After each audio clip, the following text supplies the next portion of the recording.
1 second. Oh, Oh, it's live. okay. Yes. I welcome everybody to the March 24th, or sorry, February 24th edition of Collect Our Cousins. I'm so excited to be joined here by Katherine Castro. And thank you to everyone who is tuning in. So many of you signed up for today. And please do put your comments and questions in the chat so we can talk about them. Today's theme is what white women need to do to earn the trust of women of color. And I'm so delighted that Katherine is joining us this morning. I created Collect Our Cousins, Engaging White Americans in the Struggle for Full Democracy to help white Americans like me become more effective in our conversations with white people in our lives, to help build an embodied anti-racist white culture, in the words of Resmaa Menakem. I'm featuring the people who inspire and teach me the most, like Katherine. White Americans, the battle for our democracy will not be won in courtrooms or in the streets. It must be won in white living rooms, at our dinner tables, at our neighborhood meetings, at our school board meetings. As an anti-racist, collecting my cousins often falls to the end of my to-do list. Oh, I'll get to that next month. But I'm urging you, everyone who's watching, to write a list of your friends and family, your neighbors, the local issues that you can engage on to collect your cousins this year. There are 21 million Americans, largely white, who believe that Donald Trump is the legitimate president and political violence may even be necessary. And we, white Americans, are frontline in preventing that from happening. So with that, I'd like to share a few words of about Katherine's background, and then we will dive into our conversation for today. Katherine Castro holds her BS in Organizational Studies at the University of California, Davis, and her MS in Counseling at San Francisco State University, a social justice institution. At the start of her practice, she serves students pursuing the medical field, public health, to paths like business and tech at the UC Berkeley Career Center. Because of her advocacy, commitment to her clients, trusted execution, and strong ability to coach the coach, she remains a trusted friend to leaders who remain there. She left the organization with an above 95% client satisfaction rate for 4.5 years steady, and with an organizational DEIB strategy, the foundation of which is in use today. She pivoted from building diverse pipelines at Cal into Alphabet to sustain the talent she's fond of, the historically excluded. She's a part of a large and ethnically diverse family, Black, Latin, Chamorro, Italian. So embracing differences is familiar. Her professional and personal experiences have further equipped her to understand human behavior and the benefits of deep listening to co-create solutions. Katherine's a mother of two Chamorro Panamanian Italian children, the co-founder of Parenting Backwards, has a coaching practice, Castro Career Counseling Consulting, and is on the advisory board of FINADEN, and is the DEIB Senior Program Manager at Hustle Hunters. She brings you lessons through Talk Story on how to build trust between women of color and white women. And thank you so much for joining us, Katherine. I'm so grateful for you making time for this conversation. Thank you so much. And what an intro. Thank you so much. Just to know, the audience, is anyone with us this morning? I just want to let you know, the more I see folks in the chat, the more comfortable I become and the more golden information I will provide you. So thank you, Karen, for having me. Yes, my pleasure. And I think we should start by acknowledging our advantages. and that we don't speak on behalf, I'm not speaking on behalf of all white women. I am a white woman. I'm middle class. Uh, uh, I carry tremendous intergenerational privilege that's rooted in the Homestead Act, which was caused by land theft and genocide of the Kiowa, Navajo, and Arapaho people. And I am someone who is very fortunate to have worked in majority people of color organizations. Most of my supervisors have been women of color, and they have been great teachers and role models to help me learn how to navigate space, how to navigate organizations as a white woman. And that is what I'm excited to have this conversation with you today. May I share something on that, on Yeah. position? Karen, that is one of my most favorite white woman introductions I have heard. I want to say ever. Thank you. I encourage other white women to start introducing yourselves with first that you know you're a white woman and the privileges that comes with. Oftentimes, I hear my community starting with how I'm going to do it right now. I'm a Panamanian immigrant, mother of multi diverse children, but I rarely hear a white woman or white men ever introducing themselves as a white person. We just kind of have to accept what we see. So I appreciate that, Karen. I too, I'm not speaking for all Black women, Latina women, or all mothers, actually. I'm speaking only from my experience. The great thing about today is, as Karen said, I'm around um, excellent food and really intense conversations that combine being colonized, having colonized blood in our family, and speaking this truth not only with all of you today, but with myself, with my husband, who's half white, half Chamorro, who's a founder of Finadeni. It's a mouthful. And with my children. My eldest is 6 years old. And if you ever meet him, he will be quick to correct you on any aggression or microaggression that you might spew at him. Um, and so that's me. I'm not speaking for everybody, but I hope that my experiences will teach our audience today. And thank you so much for that introduction and acknowledging our advantages. And thank you for thanking me. Totally appreciated and unnecessary. But I do think it's really important for white people to start to understand the origins of our privilege, and to talk openly about it. And I also want to thank you because how we met is you came and collected me. How we met, do you want me to go ahead and tell that story real quick? Yeah, All I right. would love to hear that. Alrighty. So I love community, and the way I build community is sharing all the resources that I come across, whether it's a workshop, financial opportunity, any opportunity to uplift my fellow, specifically Black sister, Latin sister. And I saw an event by Karen and Confession. I posted it in a group I'm a part of without diving deep into who Karen is, what the workshop was about. I saw the title and I thought to myself, this sounds like a great learning opportunity for anybody, for everybody. And so I posted it with not much context, I remember. And like a lot of posts personally, I walked away from it when I went about my other life of like mothering and whatever else I had going on.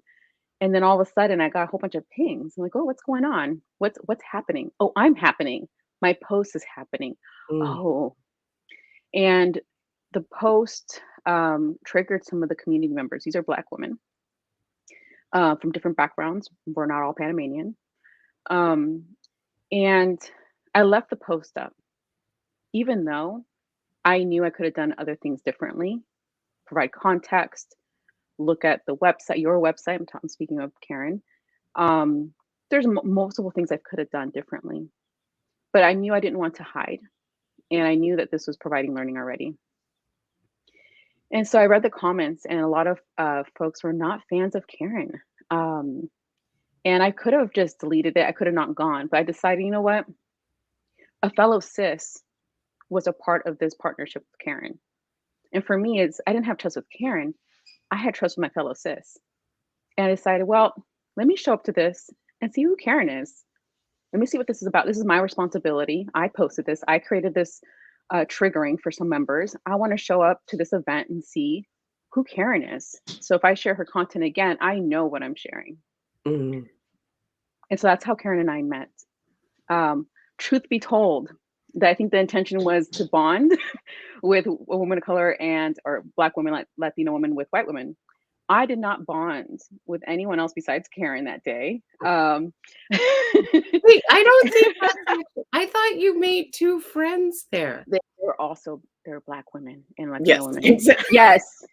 Okay. So It's to lay I'm not even apologizing. I'm just laying expectations uh that whatever I give you today, I'm not promising you friendship mm, with other white women. That's the work that you're going to have to do, and I can't promise that delivery. But Karen, meeting her and her giving me this platform, I think it's the start of a friendship. yes, thank you so much. And I also recall from you posting that I got a phone call from one of my close friends and collaborators in that event, and we actually, because there was critique of the way I describe myself on my website, and she and I went in there and we like re-edited the text of my website. So as a result um of you posting that, I actually made some changes and grew tremendously. And I also just want to thank you for being willing to come to the event, even if you weren't entirely certain. And I know that it is triggering to see a white woman calling for interracial sisterhood. And I think interracial sisterhood is so imperative. It is what we need to get our way back, or to get our way to a country that we all deserve and that has never existed before. A country where all people are safe and free and can live their lives without fear. And I would love to just hear from you. What are some of the things that white women do that has earned your distrust? Okay. So I was preparing for this conversation with you, and I had a really good problem. I have so many examples of this. I called it a good problem, even though it's not the best outcome you all want to hear. But all these lessons have taught me something on how to navigate this world. From the beginning of when I immigrated here, I didn't know English. English is my second language. And my first experience with any kind of relationship was whitened, literally. So I came off of a plane, Karen, from like where I grew up as a little girl, was very colorful. I'm serious, like jungle, like piercing through different buildings, people, all different beautiful shades of brown. I get on a machine called an airplane, and I get off, and all of a sudden I'm wearing a white coat. I've never worn a coat before. Mm, Um, White was everywhere, literally, because it was snowing. I've never seen snow before. And then there's white people everywhere. I've never seen white people before. mm, So that was my first experience coming to this country. Really unknown, really scared. Oftentimes people didn't call me by my name. They would call me the brown one, the brown mm, girl. Moving forward, as I grew up in this country, I traveled to many different places, too many to count. And I've been bullied before by mm, a white girl. Um, and I couldn't use words. You know, if you're a mother out there saying, "Oh, you could have used your words," well, I couldn't because I didn't know English. mm, And so I smacked her. Can we take And a pause? Can we take a pause on that and just this is just story number 2. So I'm going to fast forward. If you want to hear more, you're going to have to book me. Okay. Um, thank you. I appreciate that pause. And so I slapped her. This is after multiple, bullying and multiple moments of things I couldn't even put words to. And as a result of that, I was sent home on suspension. Mm, And my mom just nodded in agreement because she didn't know what to say, because she didn't know how to say it. All she knew was that, my daughter did something and we're in trouble. mm, Um, so that was when, at a very young age, that was my first learning of my engagement with white people, specifically white women. Moving forward, I think today, there's some subtleties that are happening still to this day. So I will give you a really good example, and I'm removing names because I do have some white women friends who I'd like to keep. Um, they're in different industries, and I've had some women that, after the murder of George Floyd, there was just this echoing in every space I was in, this large, loud echoing of whatever you want to name it, anger, guilt, like this extreme need to act immediately. And some of it was, I felt nurtured, I felt loved, I felt seen. The other part was like, welcome to this. And then the other part was like, oh, this is completely overwhelming. mm, And so I've had people, white women friends, who wanted to like leave their careers to that extreme. Like, this is how much I want to do something about it, kind of like mentality. I'm going to leave my career. And because they're friends and because I gave the information for free, gave the sacrifice of my peace for that moment for them, I acknowledged that they could do something in their own career. In my mm, opinion, my title is Diversity Inclusion Program Manager, mouthful. I have a dream that most people don't believe in, and this is like my friends don't believe it, and it's okay. We don't always agree. The day my role does not need to exist is the day that I think change has happened. mm, I think every role has a DEIB lens. Every single one. And this is coming from not just an opinion, but I've served thousands of people in their careers, thousands of people, and every single one I have brought in DEIB. Um, so we talked about childhood. So if you're a mother, speak with your children. Please don't speak with your children unless you're checking yourself, meaning you're educating yourself. For my children are the best level check for me. They check me all the time.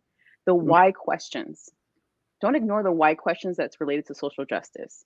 If you don't have the answer, that just means you have more work to do. As a partner to my half white husband, I'm still happily married, 10 years. We've known each other for 20.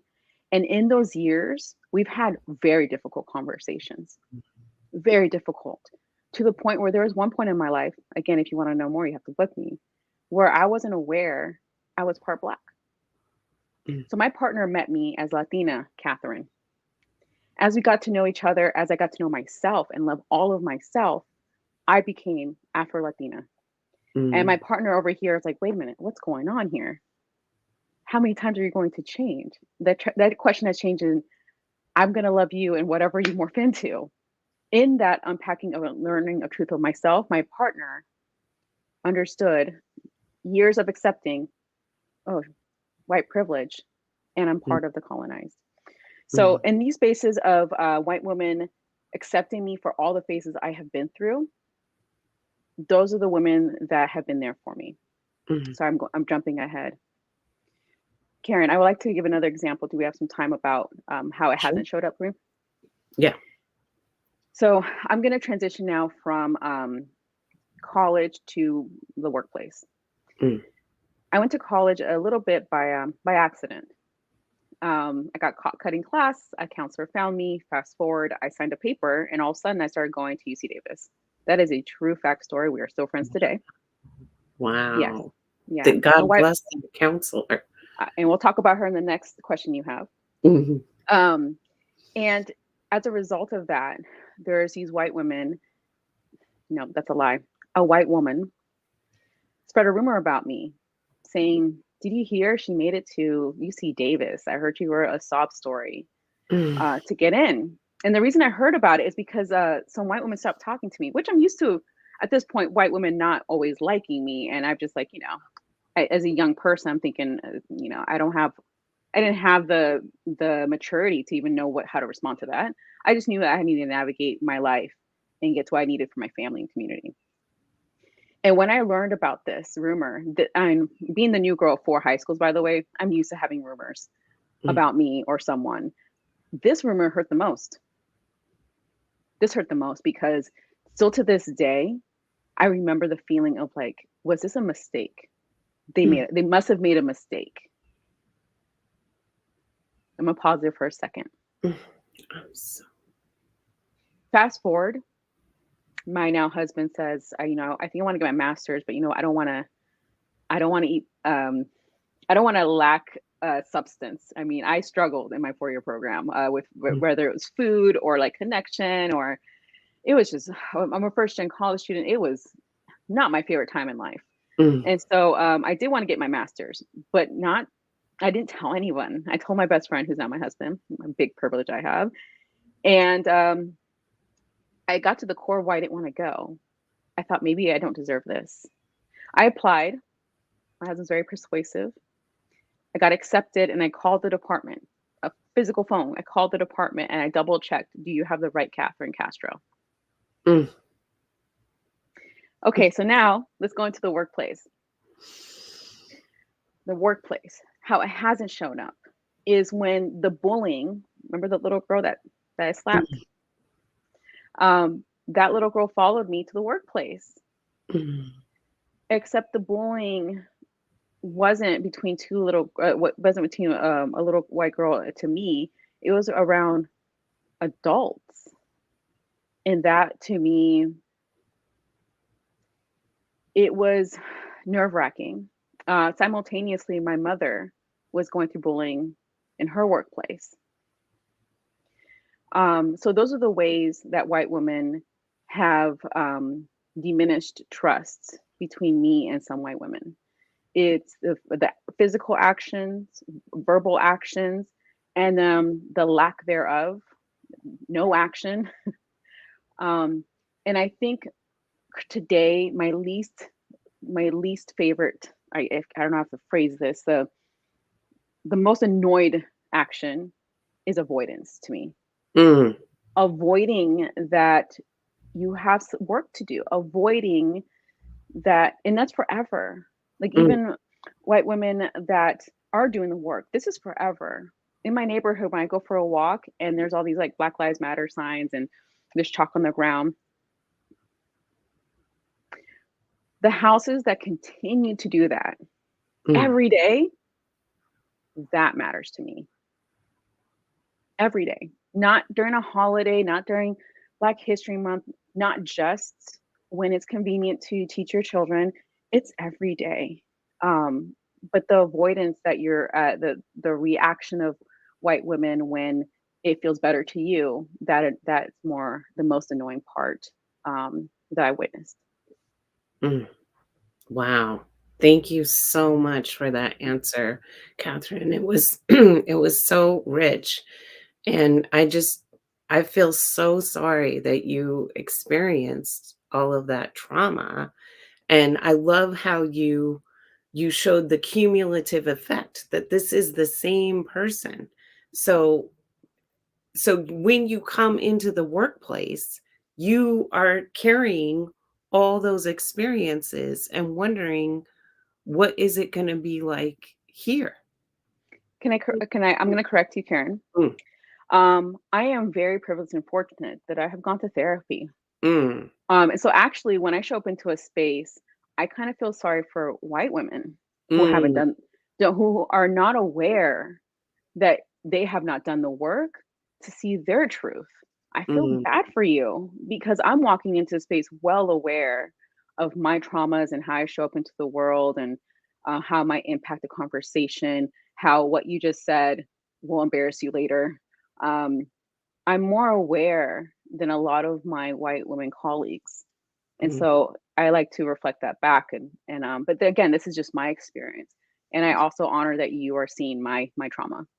Yes. And I think that I have been traumatized by white women in the workplace too, workplace bullying that impacted me so deeply that I had to go to therapy for several years just to get this one comment out of my head. Mm, I internalized what this woman said to me and started to believe it about myself, even though it had nothing to do with me. It had to do with her. But I just urge white women who are watching this to please develop self awareness, understand why the patterns of our behavior, why are we workplace bullies? I think to every perpetrator there is a victim underbelly, and to every victim there is a perpetrator underbelly, in the words of Resmaa Menakem. And we have to heal from our intergenerational trauma. We don't think of white women as having experienced trauma, and we have. And that is what is showing up in the way that we traumatize others. Um, I have some guidance there. So yes, I please. think that was such a big assignment, and I'm leaning into my empathy here. How the hell do you do that? You know, how do you identify that you have work to do Mhm. if you don't see it? Yes. So I'm going to give you some free advice, Thank you. everyone, audience. If Karen has said anything today and you're just like, oh, not me. No, not me. Or oh, I'm doing the work. Like you're going through a checklist, I'm doing it, I'm doing it, I'm doing it, I'm doing it. Perhaps you're feeling kind of annoyed. Catherine, I'm not that little white girl on the playground. I volunteer at this. I'm on a board of this. I have so many Panamanian friends. That's a joke. There's not many of us. When you think, your first thought is, I have proof. I Yeah. have a ribbon. I have a trophy. I That is a sign that you still feel the need to prove that you're the center. Pause. Mhm. When you're doing the work and you're deepening those friendships and those thoughts are minimized. I don't want to say gone, but they're minimized. And the more louder voice is just that conversation you're having with that person, I think that's progress. So note things, patterns, and then figure out, how do I unlearn these things? Mm. How do I accept that this is going to be forever? Forever. I don't mean when you die, by the way, audience. I'm speaking about if you have children or younger cousins or younger people in your life, forever. So, how are you continuing the healing, unpacking, unlearning in generations in your family? Mm. I do want to get to your next question, though, Karen. I'm very excited about it. Yes. But before we do that, Yes. I want to say something about myself. Like, I am someone who has worked hardcore on myself for 7 years now, more, and I still cause harm. I still, it's not like I reach, oh, I'm now at white woman zen and I am the flawless white woman. No, I am going to be working on this my entire life. And just recently, I took an assessment. I took the intercultural developmental inventory. And when I got the results back, I was like, what? That is not me. I am more advanced in my intercultural skills than this would indicate. But then when I sat down and read the assessment, I was like, "Oh my goodness, this is actually true." So there is no shame. There is no, like, just keep at it. Keep at it, white women. And yeah, don't think, "Oh, I've now achieved it." No. Or you've gotten your feelings hurt and now you're like, "Oh, I'm not doing this again." 100%. Please don't fracture and splinter and disappear. Let's stay in community. Let's listen to that tough feedback and take accountability for the harm that we've caused. and actually transform and grow and stay together.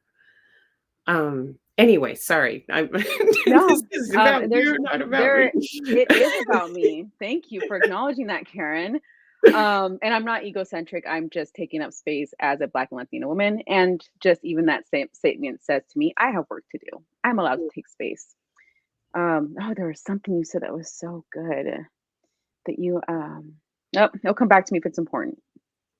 So let's talk about times when white women have shown up in solidarity. What have they done and how have they made you feel? Hmm, what have they done and how did they make me feel? So I have notes here because I have some golden nuggets here and I just want to figure out which one's calling to me today. Okay. I'm going to bring up someone that maybe folks don't bring up often. My boss. Hmm. Hi, Nikki. Thank you for the text this morning. And thank you, Hustler Hunters team, for asking me how I'm doing about this talk today. I appreciate all of you. Um, Nikki and I met in a very exciting way. If you're out there looking for a job during COVID, it's hard. I was there. And during my search, I started to rebrand myself. I put myself out there on LinkedIn. I'm very vocal on LinkedIn. People think I'm an open book. True story. I have a list of stories I'm open to share, and there's plenty of things you don't know about me, and I'll stay that way. And in this rebranding, I was sharing my thoughts, ideas, owning my voice and my talent in this space. Also, truth be told, to assess, do I know what I'm talking about? Do I know what I'm doing? Because if I don't, I need to pivot because I'm not going to create more harm in my community as a DEIB practitioner. And Nikki came across my feed in my DMs and she says, I love your knowledge. I'm paraphrasing, I can't find it. Can I quote you? And I was just like, gasp. This startup founder wants to quote me. And then I looked up her profile. It's a white woman. Oh, these are my internal feelings. I wasn't responding this to her like this, right? And then she asked me for feedback. She made a very beautiful Canva. It's a design platform with my words, giving my credit to my name. I was just feeling a whole bunch of seen, except in that moment, because I didn't have the words to express what I really wanted to say. So I'm going to say exactly what I told Nikki through the DMs. I appreciate you, but you took all the brown out of my messaging, Hmm. all the black out of my messaging. And she immediately says, can we talk? And I was like, oh, okay. I inside thought, I'm going to get on this phone call. I'm going to be asked to pick my brain. These are the things I'm thinking. I'm telling you the truth as a gift. This Mm. is what I was thinking. This person's going to think I need their mentorship. This person's going to think I'm wrong and they're going to over explain to me why I'm wrong. I'm not sure. It wasn't very positive, and it could have been the day. I don't know, but that's I remember how I felt. We got on the phone call, and Nikki is asking me questions, not like an interrogation, but from a place of curiosity, from a place to understand. Lucky for Nikki, I have my master's in listening, so I can tell when someone's trying to come up on me, and she was not doing that, and it actually made me more nervous. Like, what do you want? And at the end of the conversation, she asked me a really mm, important question. Thank you for this information. How much? Mm. And being new in my relaunch, I'm thinking, how much what? And then if you're a Black woman or Latin woman or Afro Latino woman in the audience, you're like, girl, I know exactly what you need to say. I didn't know what to say. I Mm. didn't know how much was my labor, frustrations, trauma, and now distilled into knowledge to translate on your website, on your ways you're using words, how to lead your team, how to continue your startup strong. Was that valuable to Nikki? Where she was just like, open a metaphorical checkbook, how much? Mm. Um, and so that's my boss today. And so in Mm. that moment, yes, I want to say there's more to this. If you are a white woman in power, a CEO, a hiring committee, you need to ask that question. How much on anything? Like, even when we interview and we're giving examples of how we're talented and strong, I'm sorry, I'm going to speak from my personal experience. I was not raised to speak that way. That's why I'm so good at teaching people how to interview, because we don't really talk like that at a coffee shop or in person. But I teach folks how to navigate the system, the unnatural way of assessing your skill set. I was raised to be quiet, put your head down and work, don't cause trouble. Poor mom. I like to cause good trouble. My head stays up. Another example with the same person Mm. is I needed support. I wanted to charge, and instead of Nikki writing one check, that could have been really easy for her, actually. Really simple, easy, done, and she got what she needed and she'll run with it, right? Which was more valuable. The ripple effect is a lifetime, the information I was giving her. Instead, she said, well, do you want support in figuring out how much and how? And, I run a business. She taught me how to consult, how, Mm. not the data, but like the delivery and how and trying something. Valuable lessons of like, you don't need something complete to actually just try something. And I'm like, wow. So she paid me a retainer a month to have conversations. At one point, she told me, I'd hire you, right? Because I was interviewing aggressively. Final rounds back to back. It was tough. Pregnant, microaggressions in my interview. It was tough. COVID. And she kept telling me if I could afford you, you know. So it was a level of trust. If you're out there making friends, there's levels of trust. And oh, big hint, we have the right to break up with you. So there's levels of trust, and there's also opportunity for disconnect to protect ourselves. Moving forward, I'm going to final rounds more often, and Nikki's a very talented person, and she's also running a team of recruiters. She knows what's up, and she sends me a text to check another job description. And if you don't know me very well, when I'm under a lot of pressure, I just see the task and I'm like, okay, let me help Nikki. It was a joke. It was my job. It was the job I've been doing for her. And she's like, do you see any biases or anything hidden that's inappropriate? I'm like, oh, this is fantastic. And I'm like, gosh, she's replacing me. Of course she's replacing me. I'm looking at other jobs. Why would she want me if I keep looking at other jobs? No, she saw the value in our relationship. And she fulfilled her word, is when I can afford you, I will. The truth Mm. is, I don't know if she can still, but I know for sure she's investing in me. The investment of like, I'm going to make this work. So if Mm. you're out there in any organization and your ERGs are fighting for funding, or there's a team member that's experiencing something, you're thinking, we don't have the budget for it. Figure that out. Mm. Make the budget for it. Karen here, I said that it's a start to a friendship. And I wasn't joking about that. Karen knows. I let her know. You still want me on this? This is a start. We're not there yet. So the reason it's a start is because Karen's, I don't know if you knew this, but she's doing this to also brand her work. That's good. And in this doing, if you're a Black woman, Latina woman, BIPOC woman in the audience, hopefully Indigenous women, and Karen asks you to speak, I encourage you, and I'm opening the door. Ask, sure, how much? Mm. My dream is I will be the last person to ask that question, because now I just taught Karen. And we had a real conversation about that, but Katherine, I'm on my own. I feel you, Karen. You gotta figure that out. Mm. You gotta figure that out. So I have one more story, entertaining and also very real. I don't know if you noticed, but I did my hair for y'all. Now, white Mm. woman, some of you might think like, oh my gosh, whatever. But I doubt anyone has thought that took I'm not even gonna share how many hours. You all look it up, my wash day. And I have another head of hair, my son.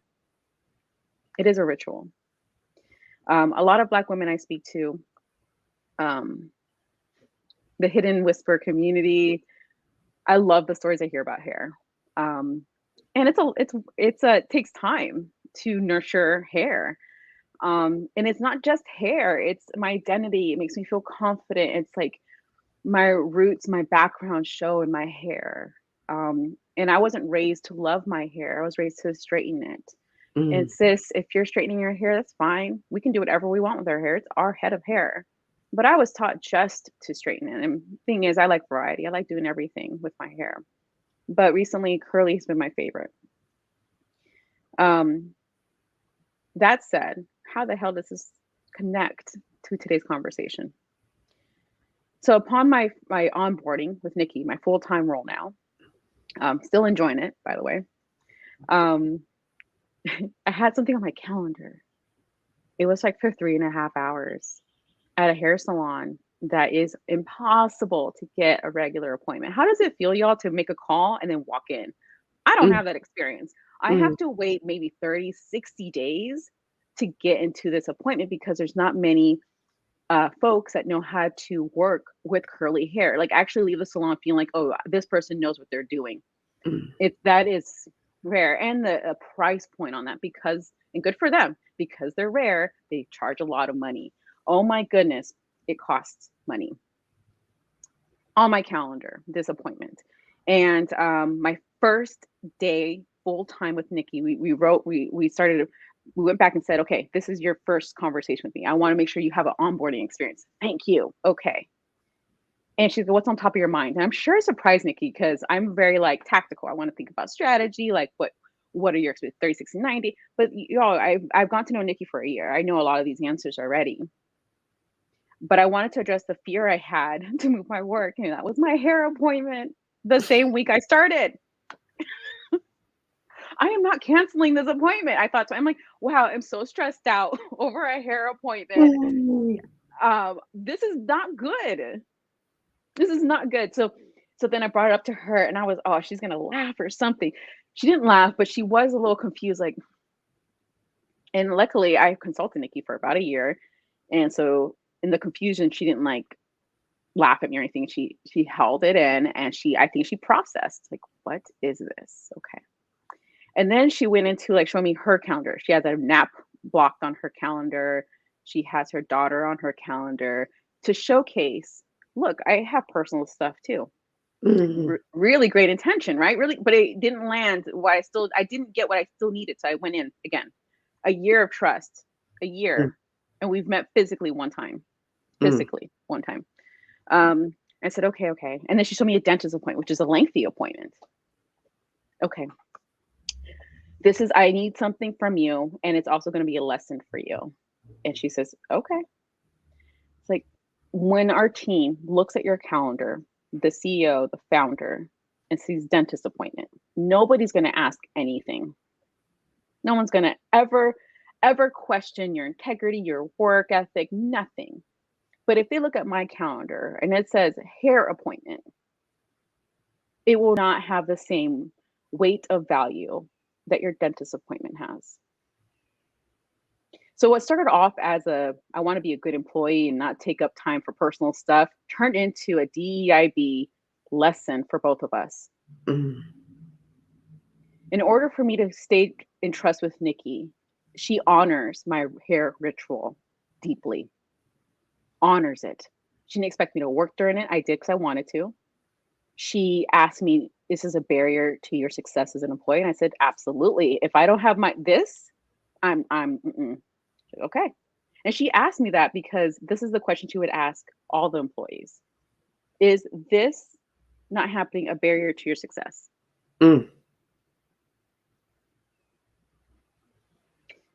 It was unexpected and unplanned that I mentioned this much about Nikki, but I think during COVID and people looking for work and the hot market out there that candidates have oh, I'm so happy. We have choices. We got choices. You don't have to stay wherever you're at.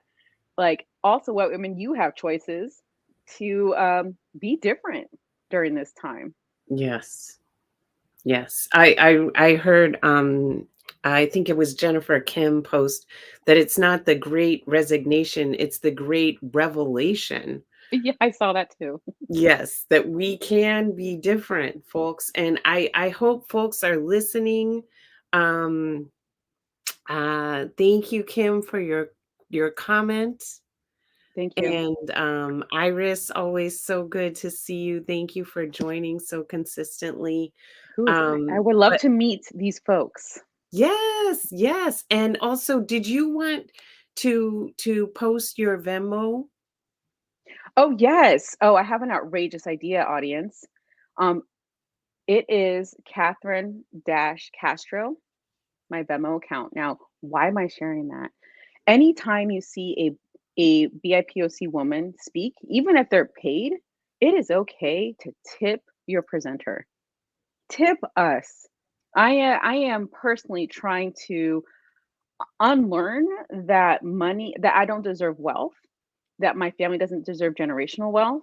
I'm unlearning that. I'm unlearning that um, it's rude to ask to get paid, and it's rude to ask for more.